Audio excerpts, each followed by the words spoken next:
भादों का महीना, कृष्ण पक्ष, अष्टमी तिथि, बुधवार की मध्य रात्रि, चंद्रमा रोहिणी नक्षत्र में भ्रमण कर रहा था। मथुरा की जेल में जितने पहरेदार थे अचेत हो गए। वसुदेव जी लाला को लेकर के गोकुल पहुंचा के आए। वहां योग माया कन्या के रूप में प्रकट हुई यशोदा के गर्भ से। उस कन्या को ले आए और अपने लाला को उसके बगल में लिटा के चले आए। वह कन्या मथुरा की जेल में जब आई और माया के जितने बंधन थे पुनः बंध गए वसुदेव देव की, तो उस कन्या ने रोना शुरू किया।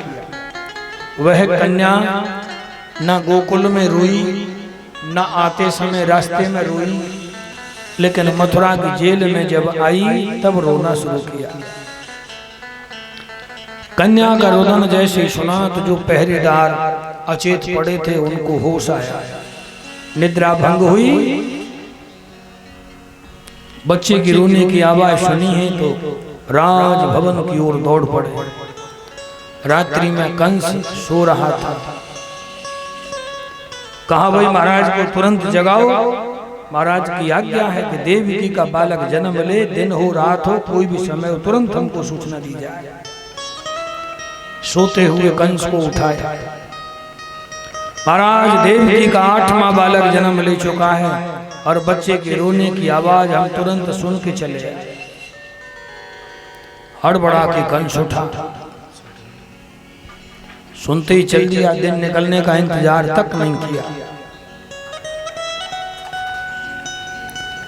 देवकी के पास आया, बोला बहन इस बच्चे को मुझे पकड़ा दे। देवकी बोली भैया तुमने मेरे 6 बालक मार डाले, 7वां मेरा गर्भ खराब है गया, इस बार कन्या हुई है, इसे न मारो।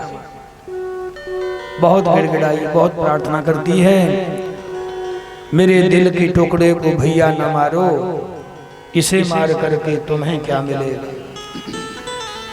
जमाने में ऐसी बहना न होगी, भैया उजाड़े जिसकी ये गोदी। कहाँ घर मेरा तुम कहाँ मान जाओ, नहीं मानने से तुम्हें क्या मिलेगा। बहुत प्रार्थना करी, नहीं माना।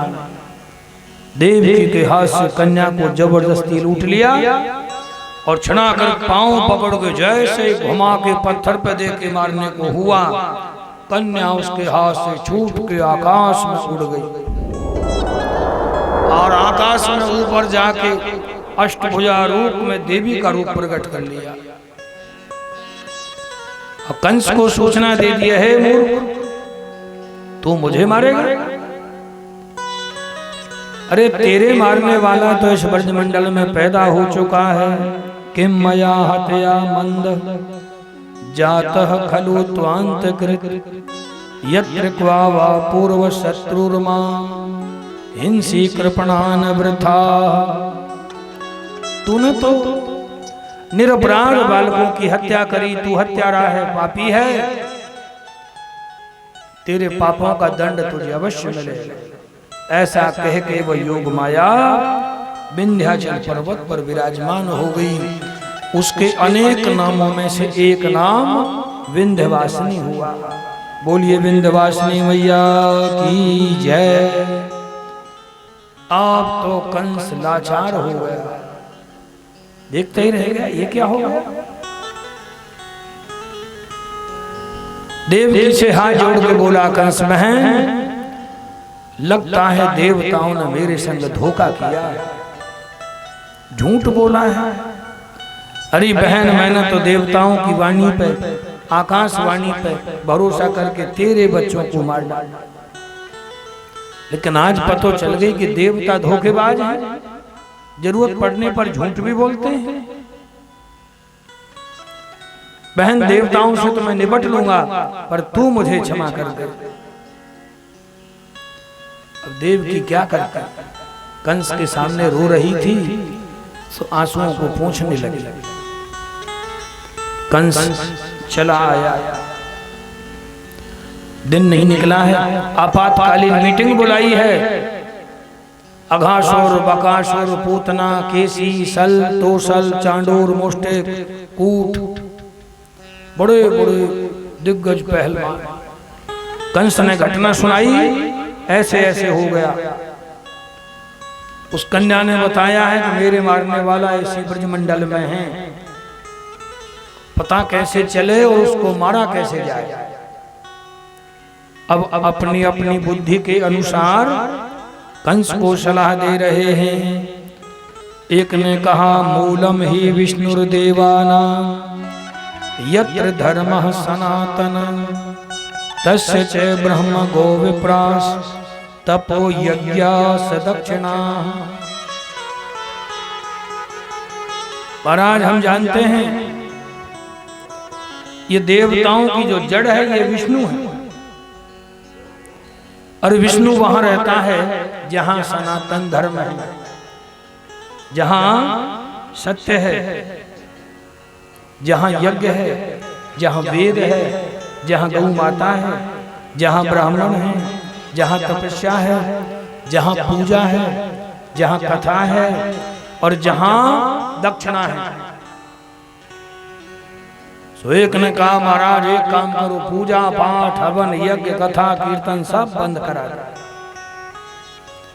देवताओं को पुष्टि मिलनी बंद हो जाएगी, देवता कमजोर हो जाएंगे और हमें जब समय मिलेगा देवताओं से लड़ लेंगे। एक जना खड़ा होकर बोला महाराज एक काम करो, पूरे ब्रजमंडल में कितने गांव हैं उनकी एक लिस्ट बनवा।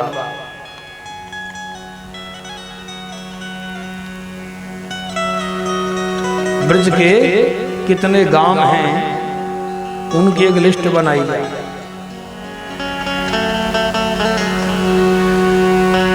अब हम इन्हें भेज रहे हैं मोटरसाइकिल लेके, इन्हें जैसे 5-10 दिन का टाइम मिले तो मोटरसाइकिल में तेल हम भराएंगे, कितना भी भूख है। और 84 कोस के ब्रज में कितने गांव हैं उनकी एक लिस्ट बनाई जाए। कुछ तो परिक्रमा में भीतर हैं, कुछ परिक्रमा में पड़ते हैं, तो उनका पूरा अंदाज लगना चाहिए। जैसे 84 कुंड हैं, 2-4 कुंड रह गए हमारे पास, 70 कुंडों की लिस्ट है और 14 वनों की लिस्ट तो है, ये सब जानते हैं आप लोग। तो 84 कोस के ब्रज में 84 कुंड, 14 वन और बाकी जितने गांव।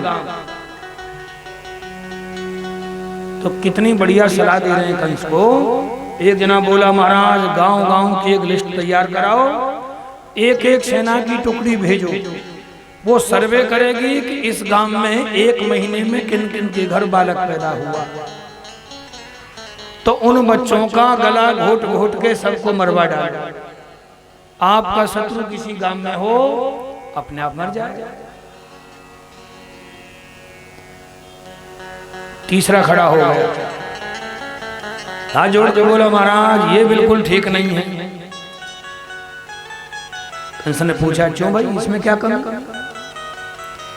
अब बोला महाराज एक गांव में, 2 गांव में, 4 गांव में तो हम ऐसा कर लेंगे, लेकिन हमारे सैनिक अब सेना में 10-10, 20-20 लोग जाएंगे, 50-50 लोग जाएंगे। हम कह रहे हैं 100 लोग भी चलेंगे। एक कंपनी में 120 लोग होते हैं, 120 लोग चले भी गए तो गांव में तो हजारों घर हैं, तो बालकों को गला घोट घोट के मारेंगे तो पूरे ब्रज की जनता भड़क जाएगी, हमारे सैनिकों को गांव में कोई घुसने ही नहीं देगा, पत्थर बरसेंगे, लाठियां बरसेंगी और जनता भड़क गई तो राजा के खिलाफ विद्रोह हो जाएगा। कंस ने पूछा फिर क्या करें? चौथा खड़ा हो गया, बोले महाराज इस काम को गुप्त रीति से कराओ, चुपचाप, कहिए कानों कान खबर ही ना लगे। कंस ने पूछा भाई इतना बड़ा काम, घर घर में सर्वे करना, बच्चों को मारना, तो क्या कौवे पता नहीं लगेगी? तो पूतना खड़ी हो गई, मौका मिलते ही वहीं बैठी थी सभा में और हाथ जोड़ के कंस को प्रणाम किया और बोला, भैया ये दायित्व, ये काम आप मेरे ऊपर सौंप दीजिए, इस काम को मैं करूंगा। कंस ने पूछा पूतना से, बहन तू कैसे करेगा? बोले, भैया मेरी माया का प्रभाव जानते हो, मैं जिस गांव की जैसी वेशभूषा होगी, जैसी बोली होगी, मैं वैसा ही रूप बना लूंगी। उस गांव में जाऊंगी, अपने पयोधरों से, स्तनों से मीठा जहर लगाऊंगी और पता लगाती हुई मोहल्ला में, गली में कौन कौन के घर बच्चा हुआ, कौन के यहाँ लाला, कौन के यहाँ लाली, उन सब बच्चों का अपने स्तनों से मीठा जहर वाला दूध पिलाऊंगी, सारे बच्चे मरते चले जाए। आपका शत्रु किसी गांव में छुपा हो, किसी के घर हो, वो मेरे से बचेगा नहीं। कंस बोला, बहन यदि तूने ये काम पूरा कर दिया तो तू जो मांगेगी मैं तुझे वही इनाम दूंगा, लेकिन इस कार्य में विलंब नहीं लगना चाहिए, बस तू आज से शुभारंभ कर दे। अष्टमी के लाला हो, नौमी से ही पूतना ने यही काम शुरू कर दिया। मथुरा से चली, अगल बगल के गांव में घूमती घूमती शुरू कर दिया। नंद बाबा के यहाँ गोकुल में दिन निकला। बहन नंदा ने जैसे नंद को बताया, भैया भाभी यशोदा ने लाला को जन्म दियो है, नंद बाबा बहुत प्रसन्न हुए, उदार मना होकर के दौड़े दौड़े आए हैं, स्नान कियो है, बगलबंदी पहनी, फेंटा बांधा, तिलक लगाया, नाई को भेज करके संत और ब्राह्मणों को, अपने बड़े बूढ़ों के परिवारीजनों को, सबको बुलाया। नंदस्त्वात्मजुत्पन्नी जाता हलादो महामना, आहूय विप्रान वेद ज्ञान स्नात सुचीरलंकृत। नंद बाबा ने सारे अलंकार धारण किए, तैयार भये, संत ब्राह्मण पधारे हैं। पुण्य एक जग में नहीं दूजा, मन क्रम वचन विप्र पद पूजा, शान कोल तेहि मुनि पर देवा, जो छल छांड करहि ध्वज सेवा। प्रथम ही विप्र चरण अति प्रीति, निज निज धर्म निरत श्रुति नीति, यही कर फल मुनि विषय विरागा, तब मम चरण उपज अनुरागा। ब्राह्मण आए, ब्राह्मणों ने वेद पाठ स्वस्ति वाचन आदि प्रारंभ किया। नंद बाबा के कुलाचार्य की परंपरा दान पुण्य करवाना शुरू किया। वाचित्वा स्वस्तैनम जातम कर्मात्मजस्य वै, कार्यामास विधिवत पितृदेवार्चनम तथा। बालक का जात कर्म संस्कार करवाया, अपने कुल के पितृ देवताओं की, कुल देवी की पूजा अर्चना नंद बाबा ने करी और हाथ में जल और दक्षिणा लेके संकल्प किया लाला के लिए गौदान देने का। धेनो नाम नियुते प्रदाद, विप्रेभ्य शमलं कृते, तिलाद्रीन सप्तरत्नो घसा, कोमावरा व्रतान।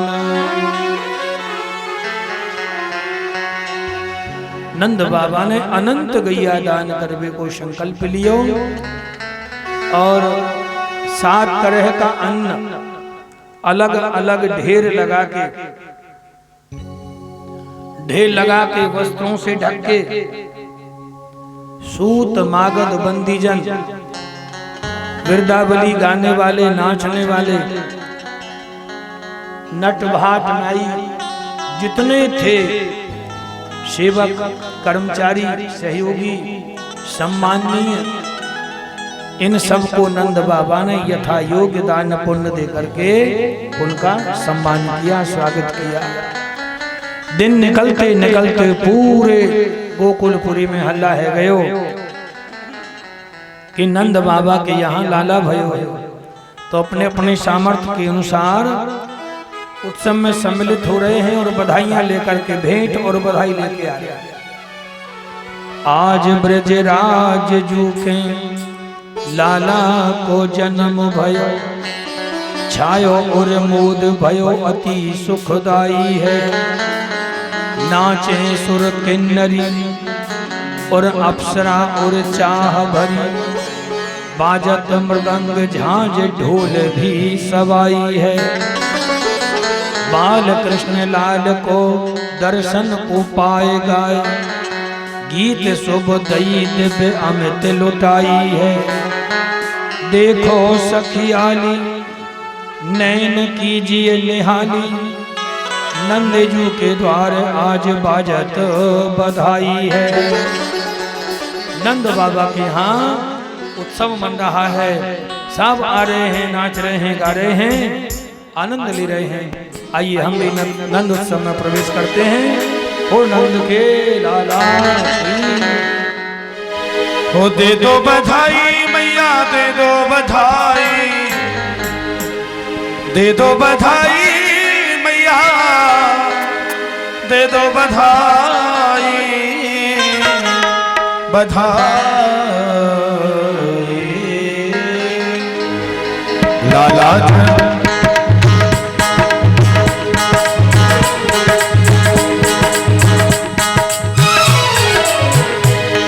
लाला जन्म सुन आई रे, लाला जन्म सुन आई रे, ओ मैया दे दो बधाई। लाला जन्म सुन आई रे, दे दो बधाई मैया, दे दो बधाई, दे दो बधाई मैया, दे दो बधाई, दे दो बधाई मैया, दे दो बधाई, दे दो बधाई मैया, दे दो बधाई। लाला जन्म सुन आई रे, देखो लाला जन्म सुन आई रे, ओ मैया दे दो बधाई। लाला जन्म सुन आई रे, मैया दे दो बधाई। लाला जन्म सुन आई रे, ओ मैया दे दो बधाई। लाला जन्म सुन आई रे, मैया दे दो बधाई।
चुनरी भी दे दो, चोली भी दे दो, चुनरी भी दे दो, चोली भी दे दो मैया, चुनरी भी दे दो, चोली भी दे दो मैया, चुनरी भी दे दो, चोली भी दे दो मैया, चुनरी भी दे दो, चोली भी दे दो मैया, चुनरी भी दे दो, और लहंगे की दे दो सिलाई रे, मैया दे दो बधाई, मैया दे दो बधाई, लल्ला की सुन के में आई रे, ओ मैया दे दो बधाई, लल्ला की सुन के में आई रे, मैया दे दो बधाई।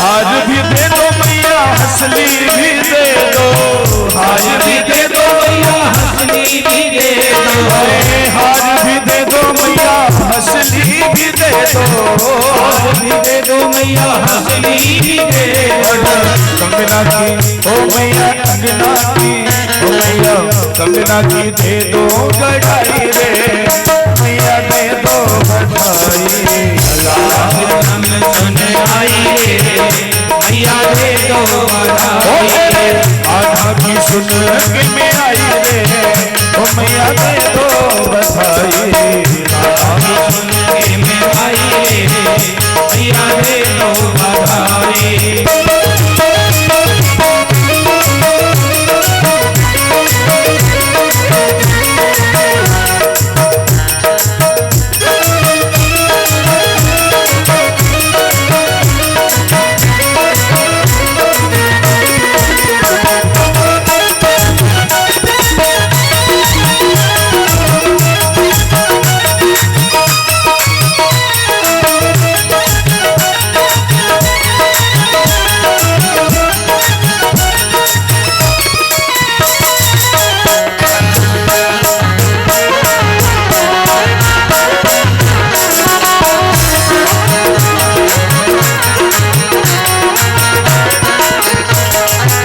बिंदिया भी दे दो मैया, नथनी भी दे दो, बिंदिया भी दे दो मैया, नथनी भी दे दो, बिंदिया भी दे दो मैया, नथनी भी दे दो, बिंदिया भी दे दो मैया, नथनी भी दे दो, टीके की ओ मैया, टीके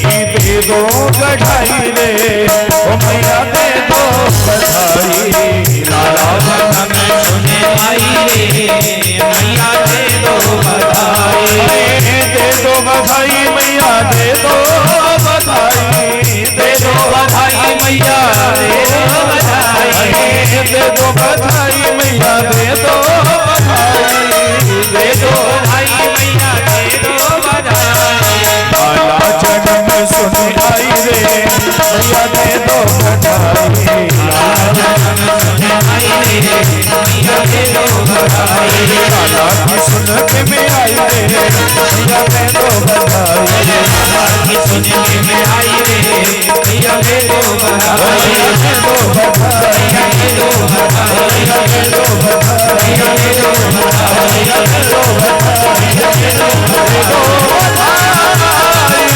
मेरी माँ। बोली कृष्ण लाल की जय।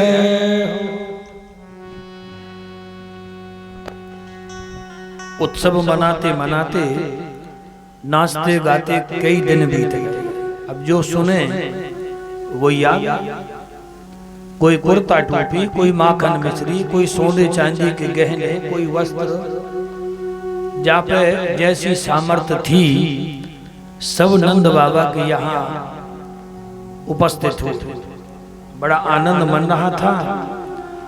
अचानक नंद बाबा को याद आई, महाराज कंस को तो कर देनो भूल गए। अब जितने ग्वाले थे महाराज कंस ने सब पे कर लगाया हुआ था।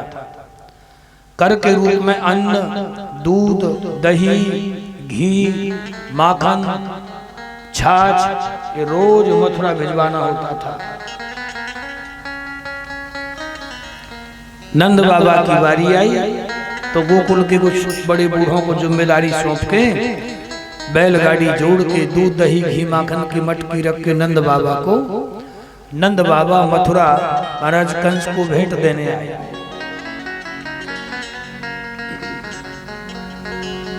गोपान गोकुल रक्षाया निरूप्य मथुराम गतः नंदः कंसस्य वार्षिक्यं करं दातु कुरुद्वः।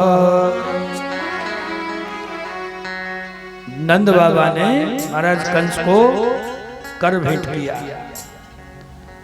कर दे के राजभवन से जैसे बाहर निकले तो निकलते भये वसुदेव जी ने नंद बाबा को देख लिया। वसुदेव जी विचार कर रहे हैं कि मैं अपने बालकन को छोड़ के आया हूं नंद बाबा के यहाँ, और नंद बाबा तो स्वयं ही मथुरा में हैं।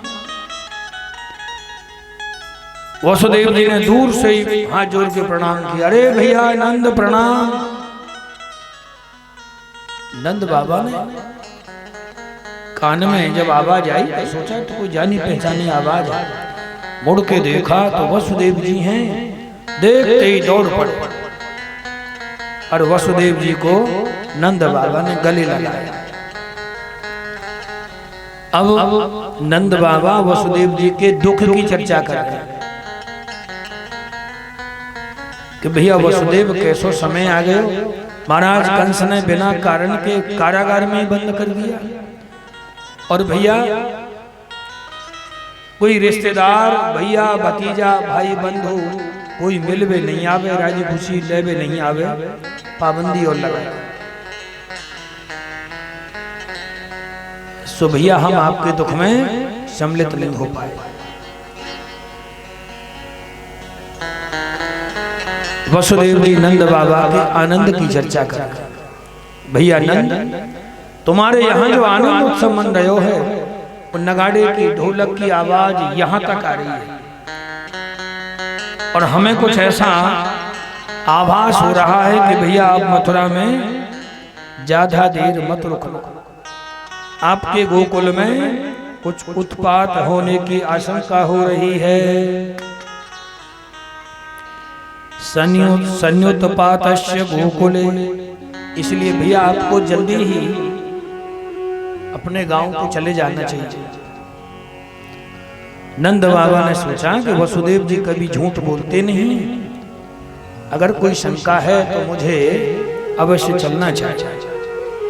नंद बाबा ने बैलगाड़ी जोड़ी, नंद बाबा बैठे और बैलों को जल्दी जल्दी हाँकते भये गोकुल की ओर रवाना भये। हरिम जगाम शरणम, भगवान हरि की शरणागति ग्रहण करते हो। जब तक नंद बाबा आमे उससे पहले देवी पूतना आ गई। कंसेन प्रयहता घोरा पूतना बाल घातनी शिशुश्चार निघनंती पुरग्रामा ब्रजादिशु। देवी पूतना छोटे छोटे बालकों को जहरीला दूध पिलाती भई, मारती भई, बाल घातनी, बाल हत्यारे न पूतना नंद बाबा के गोकुल में आ गए। यशोदा मैया लाला की छठी की पूजा कर रही थी। बालक के छठवें दिन छठी पूजा होती है, अभी भी होती है। षष्ठी पूजन, इसको बहमाता पूजन भी कहते हैं। ये ब्रह्मा के छठवें अंश से, महामाया के छठवें अंश से षष्ठी देवी प्रकट हुई, इसको बहमाता भी कहते हैं। ये छठी दिना भाग्य लिखने आती है। विधना ने जो लिख दिए छठी रात के अंक, राई घटे न तिल बढ़े रह रहे जीव निशंक। मैया ने बढ़िया विधि विधान से कुछ पकवान बनाया, पूजा करी, अगल बगल की पड़ोसन आई, आनंद उत्सव मना। जब जाने लगी तो मैया ने झोली भर भर के प्रसाद दिया। अपने अपनी झोलियों में प्रसाद ले लेके अपने अपने घर को जा रही और देवी पूतना का गोकुल में प्रवेश हुआ।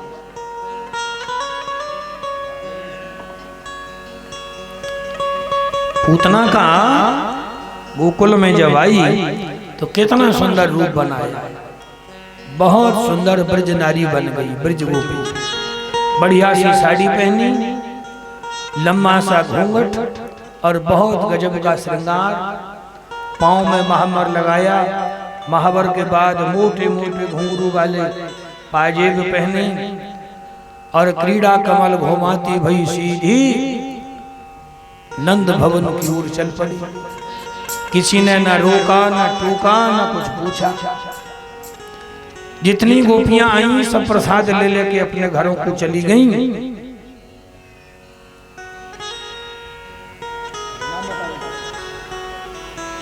ये बच्चा आदर्श भागवत कथा में 101 रुपया दान कर रहा है। भगवान इसको दीर्घायु बना के रखें।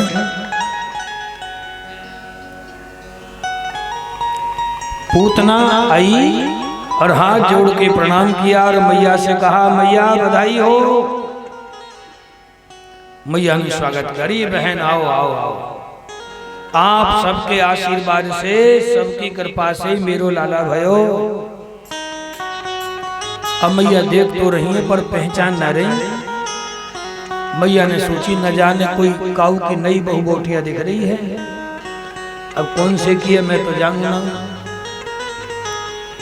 अब पूछूंगी बहन कौन की बहू है तो ऐसा ना हो कि कहीं बुरो मान जाए। बधाई देवी आई है तो मैया मन में शंका तो कर रही है लेकिन ऊपर से स्वागत कर रही है। हरी बहन आ जाओ, देखो मैंने लाला अभी अभी दूध पिला के पालने में लिटायो है, नींद आ गई हो, सो गए हो तो उठाना मत और तुम आशीर्वाद दो। मैं तुम्हारे लिए कुछ है जलपान लेके आऊँ, कुछ मीठा लेके आऊँ। मैया यशोदा रसोई की ओर गई और पूतना पालने की ओर। जैसे ही पालने में जाके देखा बालक को, देखते ही पूतना समझ गई कि मैंने जितने बालक मारे जहरीला दूध पिला के, ऐसा कोई एक भी बालक नहीं था। लगता है मेरे भैया कंस को काल यही है। तो पूतना ने इस बालक को उठा लिया, अपनी गोदी में उठा लिया।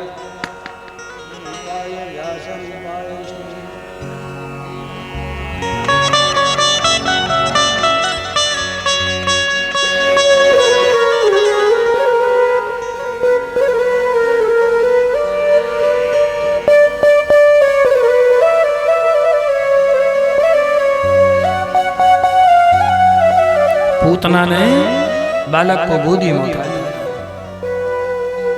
और गोदी में उठा के जैसे ही स्तनपान कराने लगी तो लाला ने दोनों आंखें बंद कर ली, दोनों आंखें मीच ली।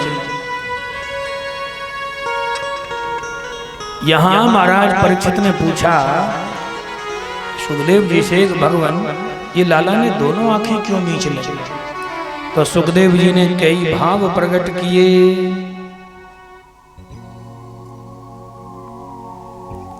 कई भाव प्रकट किए।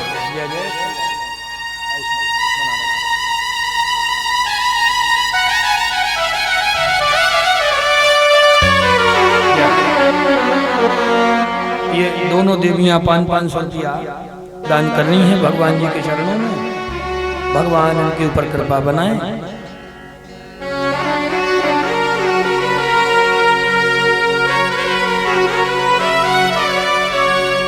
लाला ने दोनों नेत्र बंद किए। महाराज परीक्षित ने पूछा, भगवान क्या रहस्य है? भगवान सुखदेव जी ने कई उदाहरण पेश किए। सुखदेव जी ने कहा कि राजन ऐसा लगे है कि भगवान ने सोचा हम आए तो भक्तों के लिए थे और हम दुष्टों का उद्धार भी करके ही चलेंगे। भगवान दुष्टों के लिए नहीं आते, भगवान सज्जनों के लिए आता है। जब आ जाते हैं तब सोचते हैं आ तो गए ही, संग में इनका भी उद्धार कर चले। बार बार कब आना हो, आते तो भगवान सज्जनों के लिए हैं। हरि कृपा निधि सज्जन पीड़ा, सज्जनों की पीड़ा दूर करने के लिए भगवान का आगमन होता है।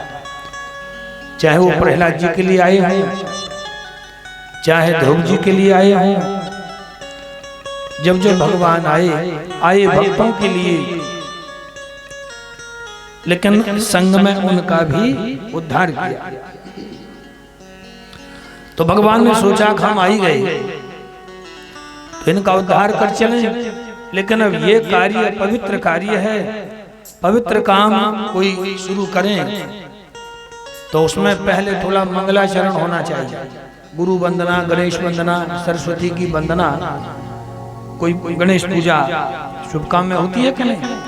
तो मानो भगवान ने सोचा कि आंख मीच के थोड़ा वंदना कर लेते हैं और फिर शुरू करें। इसलिए लाला ने आंख बंद करी और भाव प्रकट किया। भगवान ने सोचा हम हैं मायापति और ये पूतना है तो राक्षसी, लेकिन नकली माया के आवरण से कितने गजब का रूप बना के आई है। अगर मैंने कृपा दृष्टि डाली तो इसकी पोल खुल जाएगी और ये गोकुलवासी फिर न जाने ये डरे कि फिर इसे मारे, क्या करें। लाला ने सोचा थोड़ी देर अपनी आंखें बंद कर लेते हैं। मायापति देख रहा है कि थोड़ी देर नकली माया चल जाने दे कि ये देवी जी हमें दूध पिलाने आई हैं और दूध पिलाने का काम है माता का। अब ये कार्य तो माता का करेंगी मातृोचित, लेकिन ये दूध के संग संग जहर पिलाने और आई हैं। अब जब जब हमने धरती पर मनुष्य रूप में आए तो बड़ी बड़ी तपस्विनी मैयाओं का दूध पीने का सौभाग्य हमें मिला। अदिति मैया, कौशल्या मैया, देवकी मैया, यशोदा मैया, लेकिन बाल हत्यारे ने कहा दूध जिंदगी में हमने कभी नहीं पिया किसी अवतार में, लेकिन अब पीना पड़ेगा। ये जहर असली में तो धार्मिक, राजनीतिक और सामाजिक जितनी बुराइयां हैं ये बुराइयां ही जहर है। भगवान ने पिया। बहुत लोगों को देखो कहते हैं कन्हैया की कितनी बुराइयां लोग करने वाले भी हैं। राम जी की भी बुराइयां करने वाले लोग थे उस कालखंड में।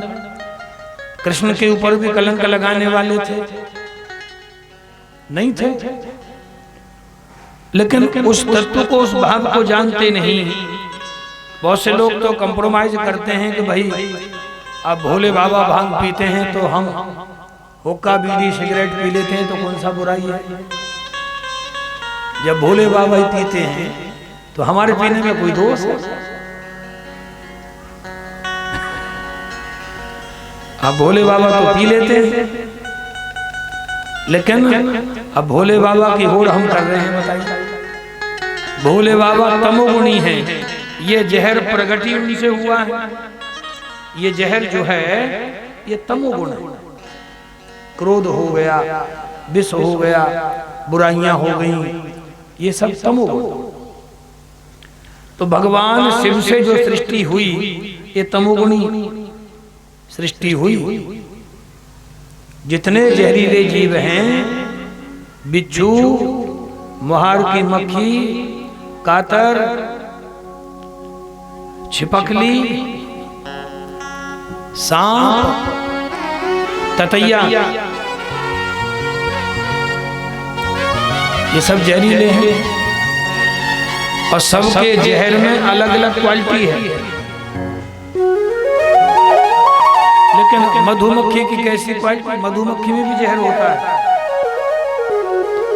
लेकिन मधुमक्खी में ऐसा जहर होता है कि वो शहद का निर्माण करती है। मधुमक्खी में भी जहर है, ततैया में भी है, बिच्छू में, सांप में, लेकिन सांप अमृत का सृजन नहीं करता। ततैया शहद का चयन नहीं करता, लेकिन मधुमक्खी ही, जहर तो उसमें है ही, लेकिन वो जहर ऐसा है कि वो शहद बनाता है। तो तमोगुणी सृष्टि है। अब हम कंप्रोमाइज भोलेनाथ से करते हैं। भोलेनाथ ने तो जहर भी पिया था, समुद्र मंथन से जितना प्रकट हुआ सारा जहर पी लिया, और हम पर इतना सा जहर नहीं झेलेगा। कृष्ण की होड़ करने चल दिए, 6 दिन के बालक ने जहर पी के पूतना मारी। भगवान कृष्ण का जो चरित्र है वो कर्म योग्य नहीं है। भगवान राम ने जो किया है मर्यादाओं का पालन, वो करने योग्य है। कृष्ण ने जो किया है वो करने योग्य नहीं है। कृष्ण ने जो कहा है हमें करने के लिए, गीता के माध्यम से, भागवत के माध्यम से, सत्कर्म के माध्यम से, वो हमारे करने योग्य है। उन्होंने जो किया है वो नहीं कर सकता, कोई कर ही नहीं सकता। ये भगवान की अलौकिक लीलाएं। तो मानो भगवान ने विचार किया, बड़ी बड़ी तपस्विनी मैयाओं का दूध हमने पिया, बाल घातनी का दूध कभी नहीं पिया, लेकिन आज पीना पड़ेगा। कोई छोटा बच्चा बीमार हो जाए, डॉक्टर के पास मैया लावे दिखा के, और डॉक्टर साहब शीशी में, बोतल में दवाई भर के दे दे। अब दवाई कड़वी हो तो डॉक्टर कहेंगे मैया थोड़ी चम्मच में चीनी के दाने डाल के और फिर दवाई डाल के तब पिलाना। अब कड़वी दवाई बच्चे को पिलाने जब मैया लगती है तो बच्चे को पता लग जाता है, तो फिर मैया जबरदस्ती हाथ पकड़ेगी, दोनों पांव पकड़ेगी और चम्मच में दवाई भरेगी। जब जबरदस्ती मुंह फाड़ के चम्मच भीतर घुसा देगी, जबरदस्ती पिलाती है कि नहीं? कड़वी दवाई भला कौन पीना चाहता है? लेकिन भगवान ने सोचा जैसे मैया कड़वी दवाई पिलावे ऐसे ही ये जहरीले दूध को पी जाता है, बाद में होगा सो देखा जाएगा। भगवान ने सोचा कि हम छोटे बालक हैं, हमारी जीविका ही मैया के दूध पीने की है, ये तो जहर पिलाने हो रही है। हमें जहर पीने में सामर्थ्य है भगवान शिव, तो क्यों ना आंख बंद करके भोलेनाथ का ध्यान लगाना। जहर जहर भोले बाबा पी में और दूध दूध हम पी जाएं, काम भी सिद्ध हो जाए, लीला भी हो जाए, और फिर इस लीला से इस देवी का उद्धार करना है। जो भगवान को जिस भाव से भजता है भगवान की प्राप्ति उसे उसी रूप में होती है।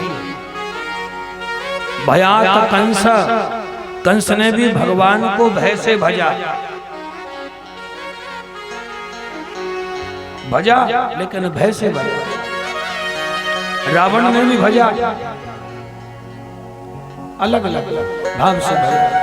तो मानो श्याम सुंदर भगवान भोलेनाथ का ध्यान कर रहे हो।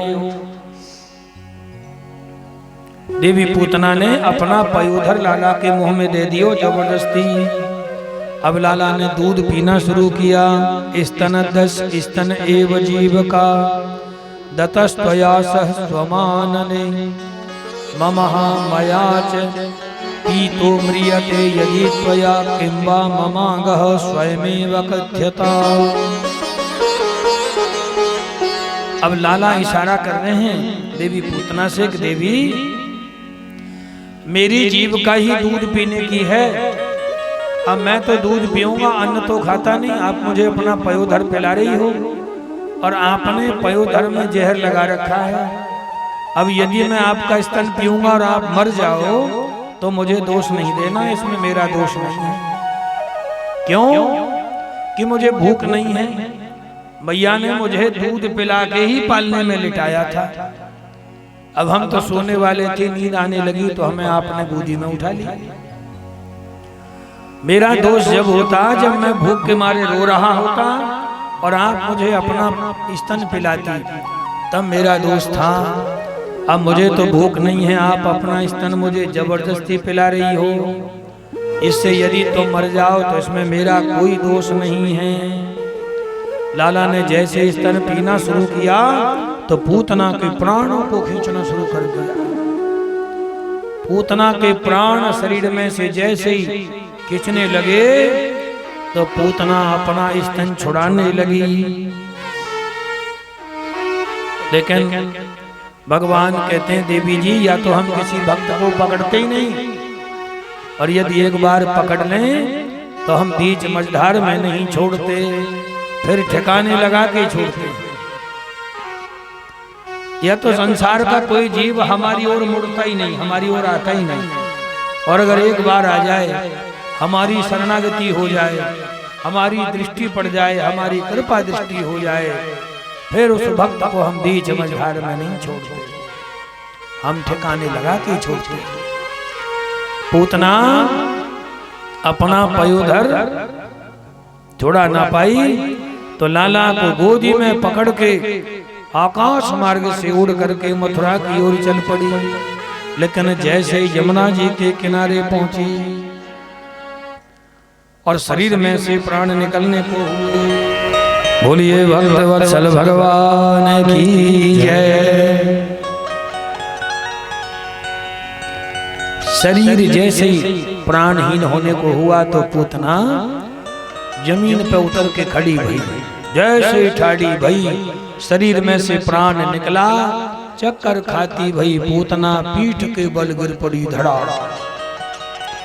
जैसे पूतना गिरी, गिरते ही प्राण निकल गए। ऐसा भाव है कि 6 कोस तक के वृक्षों को तोड़ डाला, 3 गभ्योती। भगवान ने पूतना का स्पर्श किया तो शरीर के 6 चक्र जागृत हो गए।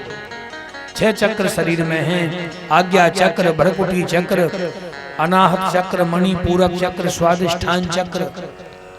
शरीर तो संसार की वस्तु है, किसी का भी शरीर हो, पशु का हो, कुत्ते का हो, इंसान का हो, किसी का भी, जिसको देह मिली है, एक ना एक दिन वो शरीर नश्वर है, नाशवान है, छूट जाएगा।